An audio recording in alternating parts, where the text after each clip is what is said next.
Assalamualaikum warahmatullahi wabarakatuh. Perkenalkan, nama saya Tasya Miranda dengan NIM 102029235. Mata kuliah praktek pasar.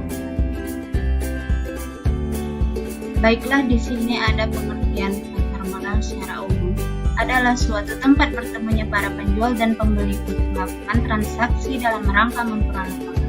Penjual dalam pasar modal adalah perusahaan yang melakukan modal atau emiten, sehingga mereka berusaha untuk menjual efek-efek di pasar modal. Sedangkan pembeli atau investor adalah pihak yang ingin membeli modal di perusahaan untuk memperoleh keuntungan. Analisa rasio keuangan. Analisa rasio keuangan perusahaan dapat dilakukan salah satunya melalui penerbitan laporan keuangan perusahaan tersebut. Perusahaan tercatat setiap tahunnya selalu menerbitkan laporan keuangannya kepada publik sebanyak 4 kali, dengan 1 kali diantaranya merupakan laporan keuangan auditan.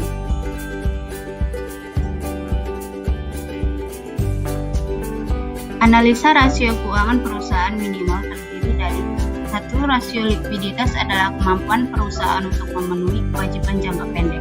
Rumusnya, current rasio sama dengan current aset dibagi current liabilitas. 2. Rasio aktivitas adalah kemampuan serta efisiensi perusahaan di dalam memanfaatkan aset-aset yang dimilikinya. Rumusnya, total asset turnover sama dengan net sales dibagi average total asset.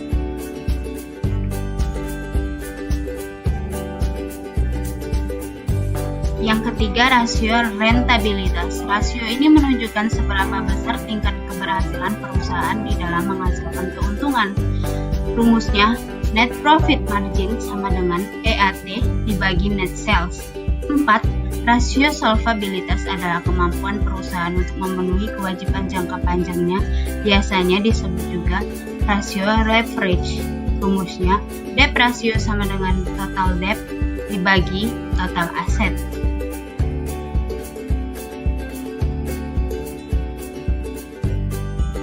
Dan yang kelima, ada rasio pasar, menunjukkan informasi penting dari perusahaan yang diungkapkan dalam bentuk kinerja saham. A. Price to earning ratio atau PER. PER digunakan sebagai perbandingan antara seti emiten dengan lainnya dalam industri yang sama. Jika PER lebih kecil dari rata-rata emiten lainnya, maka perusahaan dianggap relatif lebih murah. Rumusnya, PER sama dengan harga saham di pasaran dibagi laba per saham atau EPS.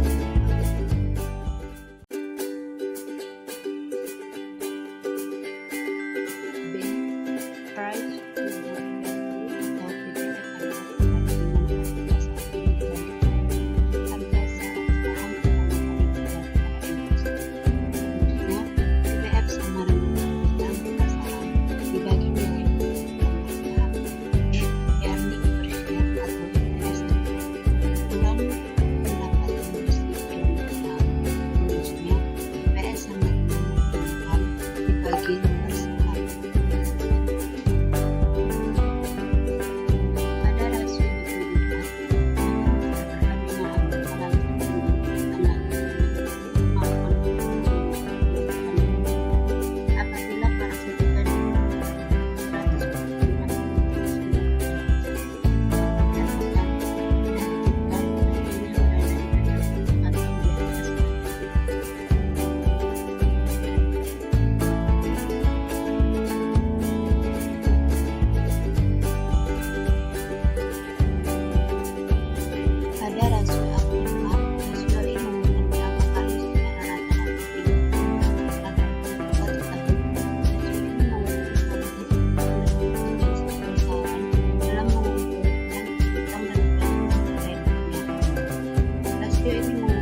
proporsi hutang terhadap aktiva harus diperhatikan.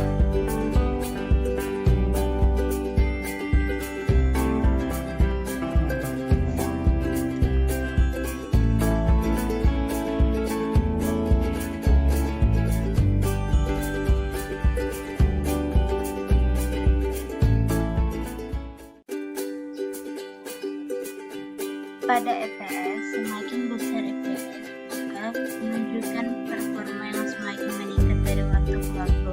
Sedangkan semakin kecil EPS dapat menandakan penurunan performa perusahaan yang ditunjukkan oleh penurunan net income. Pada PER digunakan sebagai perbandingan antara satu emiten dalam industri yang sama. EPR lebih kecil dari rata-rata emiten lainnya, maka perusahaan dianggap relatif lebih murah. PBF digunakan untuk melihat seberapa besar play yang diperoleh dari kuartal terhadap pasarnya saat ini. Artinya semakin besar PBF maka kapital tumbuh dibandingkan saat pertama uang ditanamkan di perusahaan dalam bentuk saham. Analisa makroekonomi. Analisa makroekonomi adalah data analisis ekonomi secara makro dalam perencanaan pembangunan maupun kondisi ekonomi yang mencakup indikator pertumbuhan ekonomi, mengetahui angka proyeksi indikator ekonomi. Jadi pada Investment Indonesia tidak dapat dianalisa makroekonomi pada saat ini. Pandemi telah menekan sektor yang berkaitan dengan ekspor dan turunnya daya beli masyarakat banyak sektor mengalami penurunan kinerja. Menurunnya permintaan pasokan semakin banyak dari dalam negeri dan luar negeri. Ini menjadi tantangan bagi sistem BPS di tahun 2021. Persediaan harus melakukan integrasi konsolidasi serta menjaga kinerja keuangan. Hal tersebut menjadi fondasi untuk terus meningkatkan penyediaan solusi bahan bangunan terbesar ini. Analisa teknikal. Analisa teknikal adalah suatu pendekatan analisa harga yang mempelajari aktivitas pasar dengan menggunakan data-data histori harga, termasuk grafik harga yang telah terjadi di masa lalu, untuk memprediksi dan mengantisipasi pergerakan harga yang akan datang.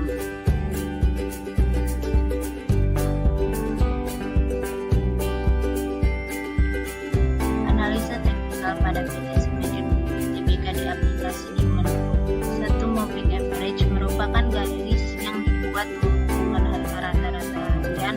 Technical analysis bisa menggunakan garis ini sebagai indikator. Biasanya technical analysis mengkombinasikan beberapa moving average di mana sinyal jual atau beli terjadi dari perpotongan garis ini.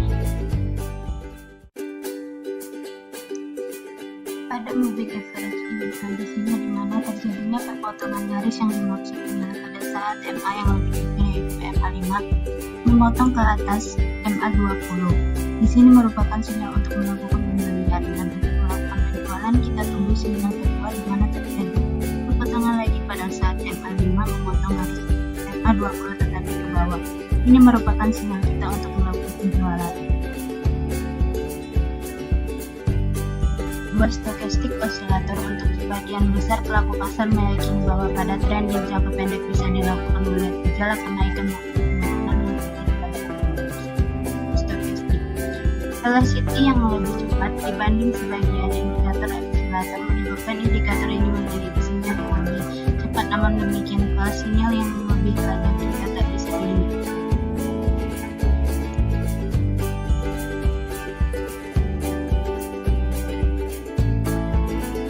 Untuk stokastik, kalau sinyal jual dan beli terletak pada area 20 itu adalah area beli dan area 80 itu adalah area jual.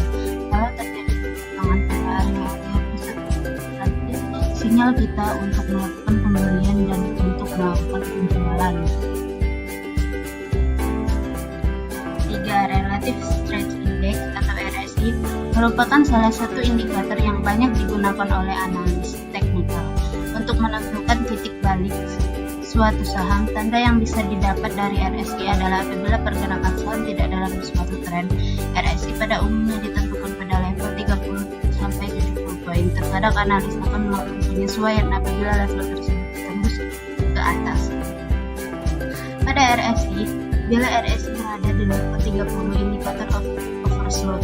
Bila RSI di level 70 indikator overbought. Pada level 45 sampai 50 dapat dijadikan dashboard dalam jangka pendek. Jadi RSI itu membaca trend. Kalau trennya di atas 70 lebih baik kita tinggalkan, tetapi untuk trennya di bawah 30 itu lebih baik dilihat trennya dengan bagus atau sedang di bawah untuk kita beli. Pada saat trennya di bawah merupakan sinyal kita untuk melakukan pembelian, kemudian kalau trennya ke atas merupakan sinyal kita untuk melakukan penjualan.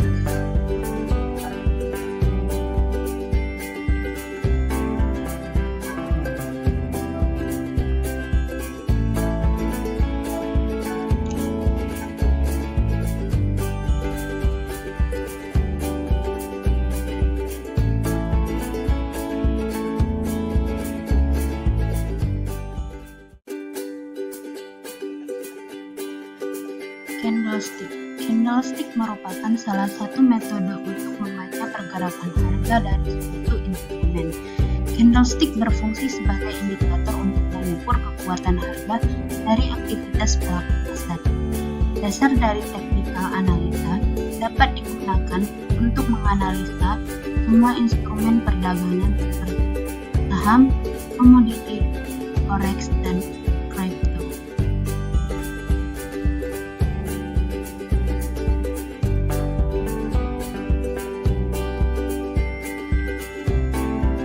Membaca candlestick bullish terbentuk jika harga close lebih tinggi dari harga open. Candlestick bearish terbentuk jika harga close lebih rendah dari harga open.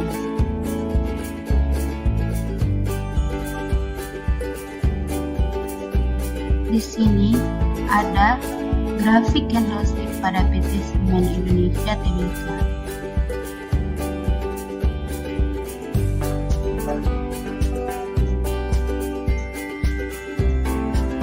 Ada pola spinning top melibatkan satu candle yang menunjukkan ketidakpastian di pasar.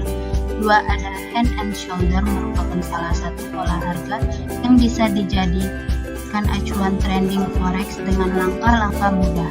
Tiga, ada doji candlestick yang harga open dan harga close-nya sama atau hampir sama sehingga candle ini bisa tidak mempunyai body dan sangat kecil. Empat, ada hanging man merupakan jika muncul pada saat tren naik downtrend dan nantinya candlestick tersebut dapat menjadi garis resisten.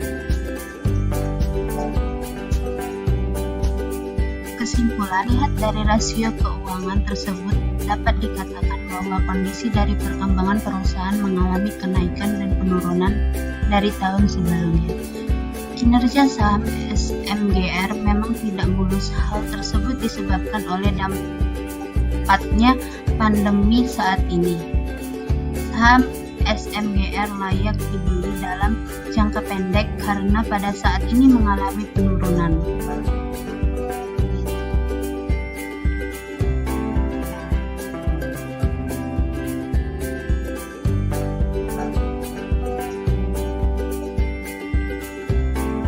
Thank you. Wassalamualaikum warahmatullahi wabarakatuh.